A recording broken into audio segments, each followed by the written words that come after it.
할렐루야, 예수님의 사랑으로 성도 여러분을 사랑합니다. 몇 번 일본에 간 적이 있습니다. 그런데 일본에 갈 때마다 느끼는 것은 영적인 기온이 한국과 다르다는 것이었습니다.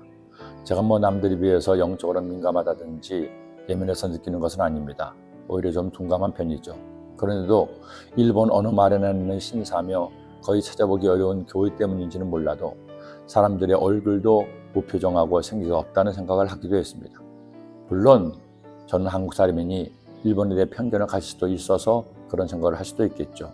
하지만 저는 일본에 대해 그렇게 악감정을 가지고 있지는 않습니다. 예전에 우리나라를 강제로 빼앗았던 일본 군국주의가 나쁜 것이지 일본인 시차가 나쁘다고 생각하지도 않습니다. 여하튼 일본의 영적 기상도는 그렇게 맑지는 않다는 생각을 했습니다. 생각해보면 우리 민족은 특별히 하나님의 은혜를 입어서 이렇게 많은 그리스도인이 주님을 예배하고 섬기고 있다는 생각을 감출 수 없습니다. 이것은 세계 많은 나라와 민족도 마찬가지입니다. 모든 나라와 민족이 다 예수님을 믿고 하나님의 자녀가 되면 가장 좋겠죠. 우리 주님도 가장 원하시는 것이 그것이 아니겠습니까? 찬양의 가사처럼 세상 모든 민족이 구원을 얻기까지 쉬지 않으시는 하나님이시니까요. 하지만 어느 나라는 하나님을 경외하고 어느 민족은 하나님을 믿지 않으니 감사하고도 안타까울 따름입니다. 애굽도 그랬습니다. 이스라엘 민족이 400년간 살았던 애굽이었습니다. 모세 인도의 극적으로 탈출한 애굽이었죠. 수천 년 동안 서아시아, 중동, 아프리카, 유럽에서 가장 화려한 문명을 자랑하고 강대국을 호동하던 애굽이었습니다. 당시 그들의 위세가 얼마나 대단했던가 하는 것은 그들의 피라밋이나 룩소르에 있는 신주들을 보면 단번에 알 수 있을 정도입니다. 그런데 그 땅 애굽은 하나님이 버리신 땅이었습니다. 하나님께서 이스라엘 민족을 애굽에서 나오게 하신 이유가 있습니다. 애굽 사람들이 수천 년을 우상을 숭배하며 살았기 때문이죠. 심지어 그들의 왕 바로마저 살아있는 신으로 추앙하니 하나님은 도저히 하나님의 백성들을 그곳에 두실 수가 없었던 겁니다.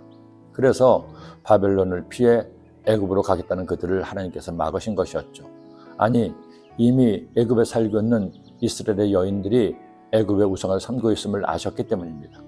그런데도 하나님 말씀에 불순종하고 애굽에 들어간다고 하니 하나님이 진노하셨습니다. 결국 하나님은 예레미야를 통해 애굽으로 들어간 그들이 하나님께 심판을 받을 것을 경고하셨습니다.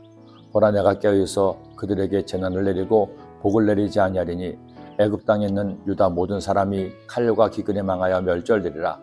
그런즉 칼을 피한 소수의 사람이 애굽 땅에서 나와 유다 땅으로 돌아가리니 애굽 땅에 들어가서 거기에 머물러 사는 유다의 모든 남은 자가 내 말과 그들의 말 가운데에서 누구의 말이 진리인지 알리라. 애굽 땅에 있는 유다 사람이 멸절될 것이라는 겁니다. 그리고 아주 소수의 사람만이 유다로 돌아갈 것이라는 거죠. 여러분, 우리는 하나님 허락하신 그 자리에 있어야 합니다. 하나님 은혜가 임하는 그곳에 있어야 살 수 있습니다. 우리가 저 휴전선 넘어 북쪽에 있지 않음이 얼마나 감사한죠. 민통선 안에 있는 애기봉 인근 한강변을 걸었던 적이 있습니다. 한강 반대쪽의 풍경이 좀 달라 보여서 지나가는 주민에게 물어봤습니다. 저쪽은 어디냐고 물어보니 그것이 바로 북한이라는 것이었습니다. 바로 한강 너머 지척으로 보이는 땅이었습니다. 새삼 북한이 가까이 있음을 실감했죠. 불과 1km도 채 되지 않는 곳에 있는 그 땅에서는 예수님이라는 이름만 불러도 감옥에 갇히고 죽음을 당하니 지금 이곳에서 하나님의 말씀을 묵상할 수 있다는 것이 바로 은혜일 것입니다. 여러분, 기도해 주세요. 저 북녘 땅에 구원의 은혜가 임하도록 그 땅도 애굽이 아닌 가나안이 될 수 있도록 기도드립니다. 하나님 아버지, 저 북녘 땅, 애굽 같은 버려진 땅에 주의 복음의 깃발이 나붙기를 원합니다. 복음의 종소리가 울려 퍼지기를 원합니다. 그때가 언제인지 알 수 없지만 기도하는 일천만 그리스도인의 기도를 들으심으로 남과 북이 복음 통일, 평화 통일 이루게 하여 주옵소서. 예수님의 이름으로 기도드립니다.